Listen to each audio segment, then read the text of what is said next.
This is section 8.4 in the pre-calculus notes. We're going to add some identities. So we've been using those 8 identities kind of over and over in all kinds of different proofs, and they are definitely by far the most common. But there are other identities, and so we're going to add a couple of them here, and we won't do as much with these, but it's at least worth mentioning them and working with them just a little bit so you can kind of have some exposure to them when they come up in later math classes.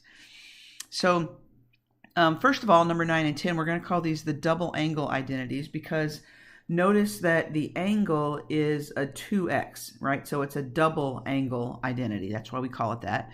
So anytime you see the sign of 2x, you can replace it with 2 times the sine of x times the cosine of x. So basically you're changing it from a double angle into a single angle because notice that the substitution now, the angle is just x. Okay, and then number 10, what if it's a double angle for a cosine function? Well, the main substitution is that we would say this equals cosine squared of x minus sine squared of x. And so that's the identity, but this is kind of like that identity number 6 from the previous set in that we tend to think of this in an alternate version also, and it has to do with number 6 because if you think about it, if I were to replace the cosine squared, right? Don't we know that cosine squared is 1 minus sine squared? If I were to replace that cosine squared with 1 minus sine squared, then wouldn't I actually have 1 minus sine squared and then minus sine squared? So really, this could be the same as 1 minus 2 sine squared of x. Again, notice these are single angles, right? Just the angle is just x now. But what if I went the other direction? What if on this original substitution, what if I thought about sine squared as being 1 minus cosine squared? And so I would have that cosine squared minus, and then I could replace that sine squared with 1 minus cosine squared, right, using identity number 6.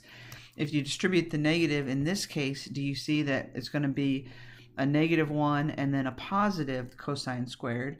So this one would be 2 cosine squared and then -1.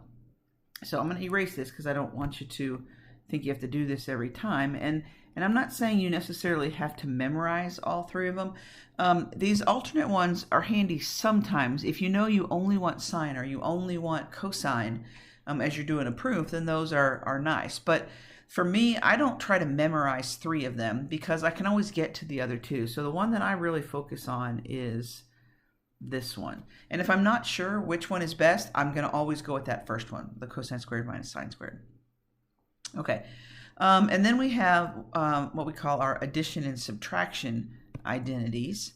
And so that's if you have the sign of a sum, right, or the sign of a difference, right? So all of this is your angle, right? That entire parenthesis is your big giant theta. So it's the sign of a sum, right, and the sign of a difference. So in general, this is not the distributive property because sin by itself has no meaning, right? Sin means nothing unless you have an angle next to it. So it's not like you can distribute, right? It is absolutely not a distributive property. All right, so this becomes the sine of x cosine of y plus cosine of x sine of y. I know it seems involved, but that's what it equals. I'll do an identity a little bit later in the homework with you to show you how it works. Now, notice number 11 is the sine of x plus y. Number 12 is the sine of x minus y. So what would you suspect number 12 would be? I mean, these identities look very similar, right? Well, hopefully it's as you would suspect. Number 12 is going to be the sine of x cosine of y minus cosine x sine y. So if you know, to me, if you know one of them, then you know the other one, right? So notice if this is a plus, then this is a plus. But if this is a minus, then this is a minus.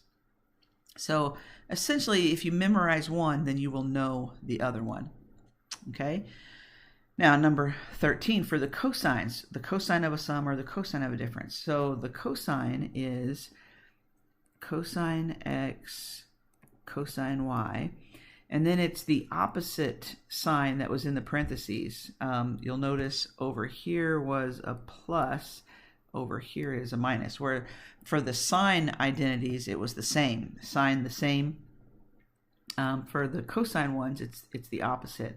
So let's see, number 13 is cosine x, cosine y minus sine x, sine y. However, hopefully you would suspect then for number 14, if this is a minus, right, and this is cosine, then this is going to be a plus, because we just said for the cosines, it's the opposite sign, whereas for the sines, it's the same sign. And so this one is going to be cosine x, cosine y, plus sine x, sine y. And there is some later math where those actually tend to come up as you go, not necessarily this year as much, but as you go further into math, those tend to come up a little bit more. So that's why we just wanted you to kind of have exposure to those. So let me show you a few things that we can do. And I know this is the homework page, but there's a couple things I want to point out. So first thing, we've got some proofs here, and you follow the same rules as before, right? When you're going to do, when you're going to verify an identity, you're always going to pick the ugliest side. Sometimes it's harder to decide which one's ugly, but one thing I want to point out, look at number 1, and now you might not want to write this down yet because I just want to kind of show you some little subtle things. Look at number 1. Do you see how you have sine over cosine? So, I mean, we know that sine over cosine is tangent, so would it be okay, again, don't write down, just think through this. Would it be okay if I said, hey, sine over cosine is tangent? Well, you might say, well, what angle? Would it be tangent of x or tangent of 2x? And the whole idea is you can't do that. You can't use our identities if you don't have the same angle. So if the sine is a 2x and the cosine is a single x, then you can't turn that into a tangent of anything. Another thing I wanted to mention is look down here at number 6. So on number 6, if you were actually doing the proof here, right, if you were going to decide, oh, should I do the left side or the right side, you'd pick which side is uglier. And on this one, I don't know, a lot of people might think the right side is uglier, but it's just a fraction. It's one term, whereas the left side is an addition. So if I were actually doing the proof, I would actually start on this side and start changing it to sine and cosine and see what happens. But for now, I want to mention something on the right side. What would you guess? Would it be okay to cancel that 2 with that 2?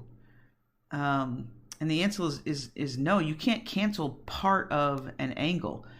So that's a big no. You cannot do that. Now, if I had 2 over 2 sine x, like if the 2's out in front as a constant, then yes, those could cancel. But you can't cancel something that's not an angle with something that is an angle. So you cannot cancel these 2's over here. Okay, that's the bad thing. All right, just kind of wanted to mention some subtle little algebra type things. So on this page, just so we can do one that has a double angle, I don't know which one you think looks the ugliest, but let's look at number 2. Let's do number 2 together. So on number 2, I think it's obvious that the left side is the ugly side, right? That's the side I'm going to start working on. So on the left side, the only way to simplify something that has a double angle with something that has a single angle is to use one of those double angle identities. So I'm going to replace that cosine 2x, and since I don't know which one to use of the 3, I'll use the first one. So I'm going to replace that cosine 2x with cosine squared x minus sine squared x, and that, sorry about that, that cosine 2x was over cosine squared. Okay, and then notice I still have a plus tangent squared, and you may decide that you want to change that tangent to be sine and cosine, but we'll handle that in a minute. Let's work at this first fraction. Okay, so we've committed. We're working on the left side.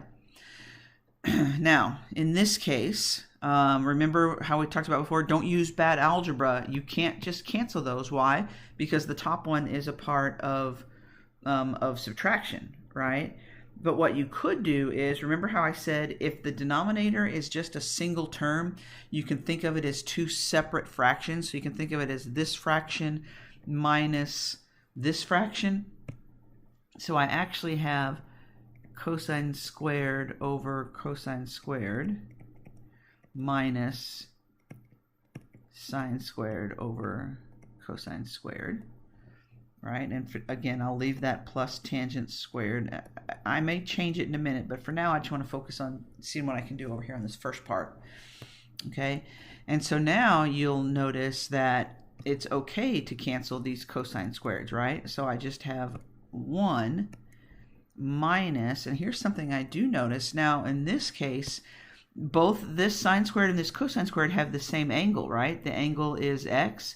So it's okay now to say that sine squared over cosine squared is tangent squared, right? And then you still have this plus tangent squared. And I think everybody can tell what's going to happen. Those tangent squareds cancel. And so on the left side I have 1. And that's exactly what I have on the right side. Okay? So that works. That's kind of a fun one. All right, so let's do one that's going to require one of those sum or difference identities. So first thing I want to mention is there's a couple of changes on number 9 and 10. On number 9, it should be sine of x minus pi over 2 equals negative cosine. All right, that should be a negative cosine over there, which is a mistake, misprint. And on number 10, there was a misprint. It shouldn't be cosine of pi minus x. It should be cosine of 2 pi minus x. So sorry about that. So you need to make that change. Okay. But just to show you how we can use these sum and difference identities, I'll work with number 7. Okay. Now, on the right side, you might be saying, well, there are no trig functions. Well, that's true. I think I'm going to work on the left because I don't know what I would do with the right on number 7. I mean, there's nothing I can do with that necessarily. I guess I could separate the fraction, but I don't know how that's going to help me. So on number 7, I'm going to use the identity for the sum identity for sine, and let me just write here so I have to look at. Remember the sine of, I think we said x plus y equals sine of x cosine of y. And remember on the sine, the signs are the same, so this is a plus, and then we have cosine x sine y.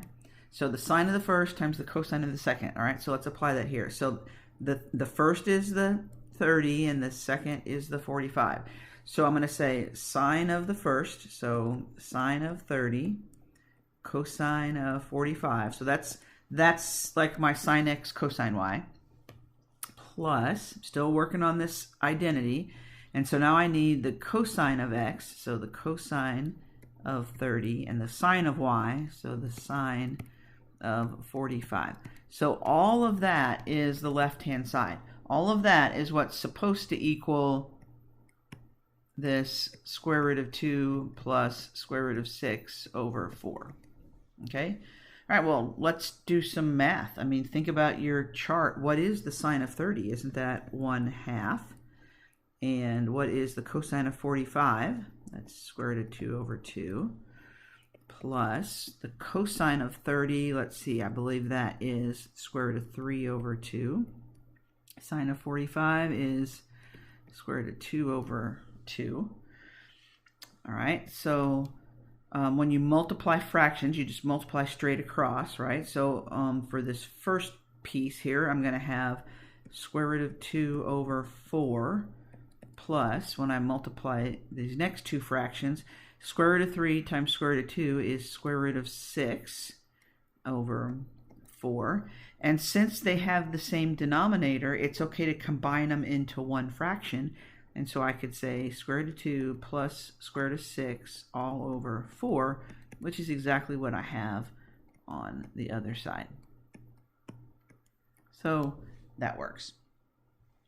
Okay, so sometimes on these sum and difference identities, you're going to have to pull in the idea of knowing how to use your chart. Remember how I told you before, that chart never goes away. You have to know those basic sine and cosine values for the common angles. All right, so hopefully that helps just give you a little bit of an idea how to work with these additional identities.